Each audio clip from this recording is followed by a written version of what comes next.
السلام علیکم ورحمۃ اللہ وبرکاتہ۔ بسم اللہ والصلاة والسلام علی رسول اللہ، اما بعد۔ عزیز بھائیوں، بہت ہی افسوسناک خبر ہے فیصل آباد سے۔ میں چونکہ فیصل آباد کا رہائشی ہوں،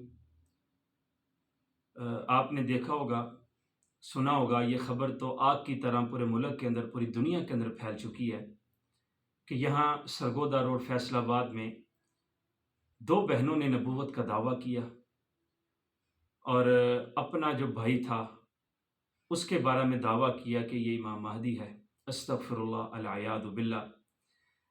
جب لوگوں کو پتہ چلا، لوگ اکٹھے ہو گئے، مشتعل افراد نے اپنا توڑ پھوڑ کی، بہت نقصان ہوا۔ پولیس کو پتہ چلا، موقع پر پولیس پہنچی اور اس کو اپنی کسٹڈی میں لے لیا۔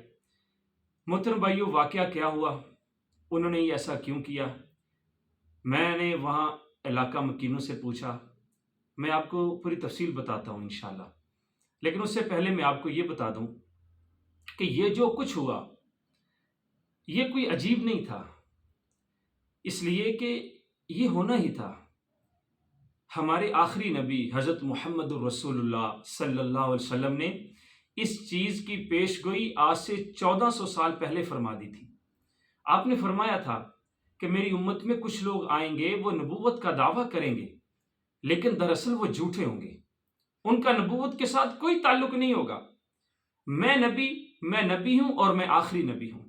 اللہ تعالیٰ نے میرے اوپر نبوت کا سلسلہ ختم فرما دیا، بلکہ قرآن مجید کی سپیشل آیت نازل ہوئی، ما کان محمد ابا احد من رجالکم ولکن رسول اللہ وخاتم النبیین، کہ محمد صلی اللہ علیہ وسلم تم مردوں میں سے کسی کے باپ نہیں، یہ تو اللہ کے رسول ہیں اور نبیوں کے آخری ہیں، یعنی آخری نبی ہیں۔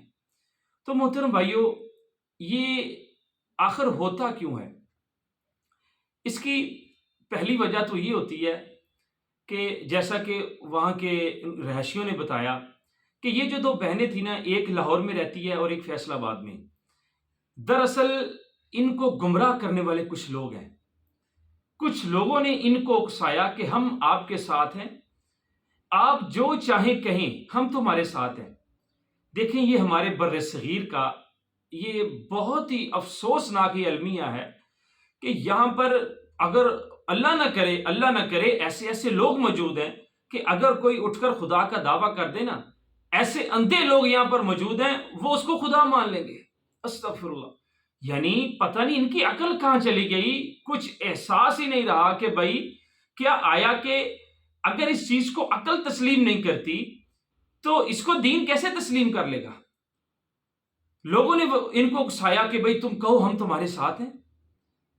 بھائیو، یہ اسلامی ملک ہے، اگر آپ انگریزوں کافروں کے ملک میں ایسا کریں گے تو ہو سکتا ہے وہاں پر آپ کو کوئی اپنی کسٹڈی میں لے لے، آپ کی کوئی حفاظت کر لے، لیکن اگر ملک پاکستان کے اندر ایسی حرکت کرنے کی کوشش کرے گا، یہاں پر مسلمان باسی رہتے ہیں، محمد صلی اللہ علیہ وسلم کے ماننے والے رہتے ہیں۔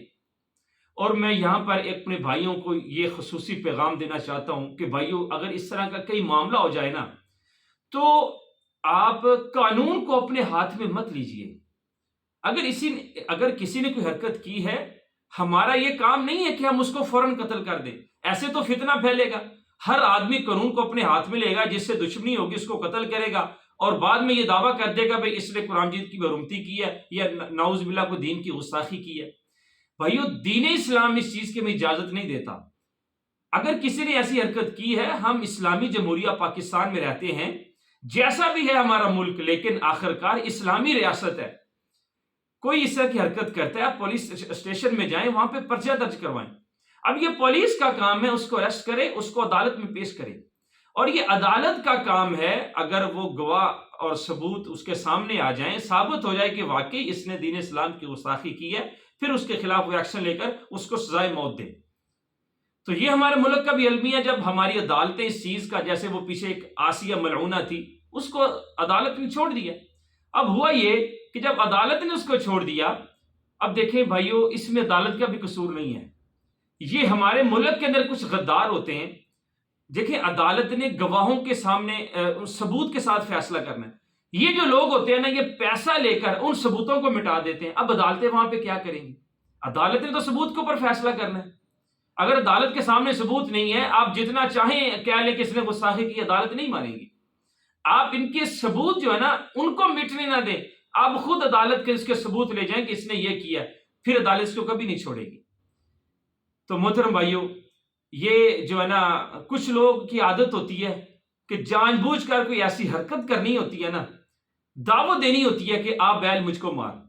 وہ کہتے ہیں کہ پچھلے دور کے اندر نا ایک لطیفہ بنا ہوا ہے کہ ایک مولوی صاحب تھے، انہوں نے فتویٰ دے دیا کہ کوا جو ہے نا وہ حلال ہے. اب پورے علاقے کے اندر یہ شور مچ گیا کہ آخر اس کے پاس کیا دلیل ہے. وہ سارے جو علماء تھے وہ اکٹھے ہو کر اس کے پاس آ گئے، تو بتاؤ بھائی تمہارے پاس کیا دلیل ہے. اس نے کہا بھائی میرے پاس دلیل تو کوئی نہیں ہے، بس مجھے کوئی جانتا نہیں تھا، اب آپ نے مجھ کو پہچان لیا، ٹھیک ہے، لو میں فتویٰ دیتا ہوں کہ کوا حرام ہے.